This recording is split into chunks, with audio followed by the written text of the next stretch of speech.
We're going to look at some of the basics of Printer's Plan, including the navigation and keywords that you might be interested in learning and the things you'll see in your first week or two.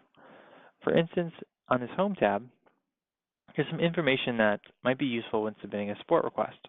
Information about your computer or the version of your printer's plan. There's also some important information about backing up your database as well as compacting your database. We recommend backing up as often as physically possible. Printer's Plan allows you to back up manually. In addition, we have several people who use third-party backup tools. Those can run automatically. If you have access to a third-party backup tool, that would probably be one of the best methods. However, you can always come in here and back up at any time. The second part is compacting your database. This helps Printer's Plan run quicker, and it brings stability to Printer's Plan as well. You can set up a reminder to compact, and we recommend compacting at least once a week. Printer's Plan has to be closed on all PCs to be able to compact. So go around the shop, close the Printer's Plan, and then open it and compact. Additionally, down here, it will let you know what workstations are connected to your database. And then down in this bottom section, once you're ready to go live with Printer's Plan, we make it easy to delete any payments so that you can practice with that information without having to worry. Once we get to that, we'll walk you through that step. This next tab tells you a little bit about your company information. You'll definitely want to verify this is correct. This shows up on various invoices and emails. Additionally, clicking this button will let you see what optional tools you have available and lets you submit a request for us to change any of this information. These other two buttons down here are just our website. So the first one is our home page. It does have our support number on it, information how to contact us, as well as our support page. The second is just a direct link to the support page.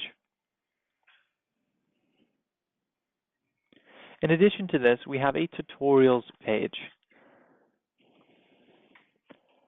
This is located at printersplan.com/tutorials/list. That link will be in the description. There are several tutorials covering each section of the program, and each of them can be printed as well. Moving on to the tabs here, you'll see up here we have some simple navigation from one section of the program to the next. The jobs area, which a job can be an order, a quote, something in the history, or even a template for you to use for additional jobs. Scheduler, which is an optional tool. TimeTracker, which is an optional tool. Services, which is where some of your basic processes and workflow is set up. Customers, AR, reports, settings, and MyPlan. We're going to go through these not necessarily in order. In the job section, like I mentioned, a job could be an order, a quote, a template, something in history, or even web orders or web quotes.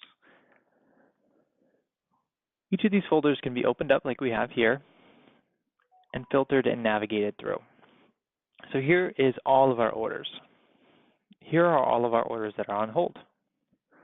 If we double click on any of these, we'll get a more in-depth look into what it looks like inside the job. So this job has two items in it, a brochure and an application. We can see information about who the job is for and anything to do with the totals. Of course, there are several buttons and navigations, and you will learn those as time comes.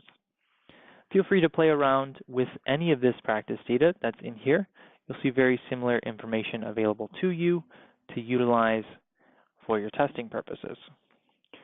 Quotes are going to be very similar to orders. And here we go. Here's one item with 3 parts, a book. We're going to skip Scheduler and TimeTracker and move on over to Services. You may have noticed those items had several sections to them. That's where these services come into play. There are several parts to a job. For instance, the design work, how you design it. Is it an hourly design or a flat rate?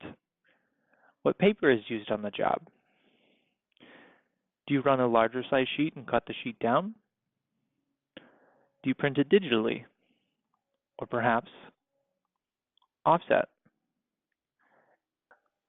Cutting to finish size, trimming. Additionally, you can do folding, scoring, perforating, any finishing in here.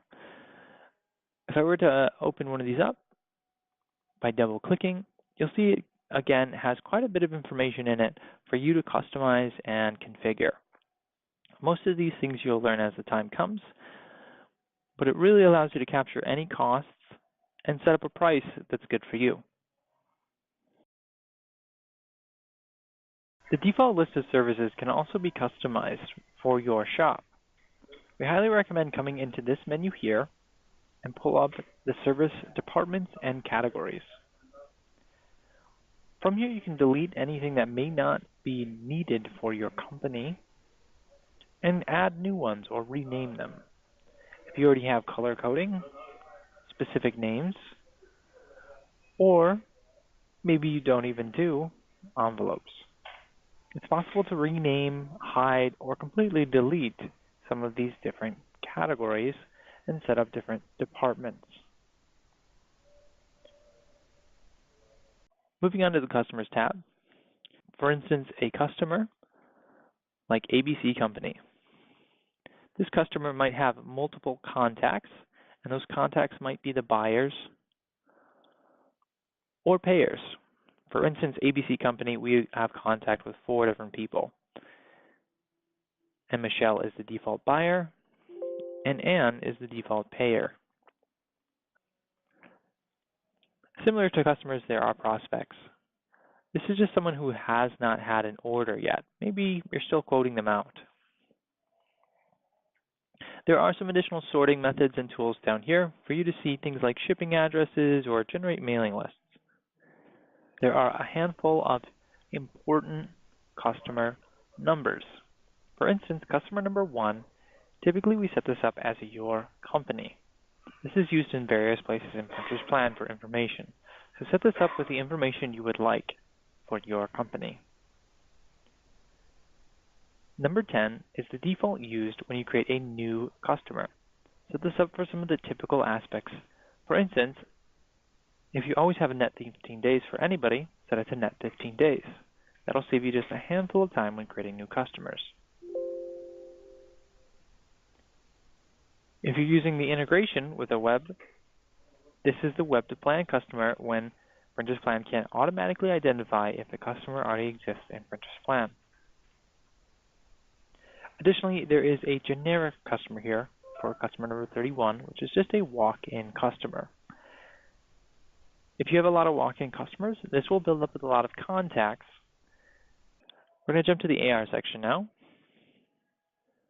Once a job is ready to be shipped and has been shipped, typically the next step would be to post that job. In here we can see we do have some invoices that are ready to be posted, which would allow us to collect on those, or they would populate in invoices paid in full.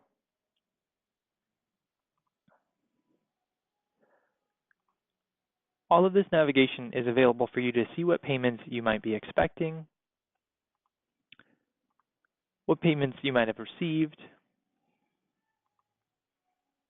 or even any credits or write-offs. The next section is reports. This is really good for a summary of information. For instance, I might want to see what orders we have to do. So here I can see what might be taking up the most time, what we might be using the most of, and the percentage of our workflow. Additionally, there's a ton of reports in here to really monitor your sales,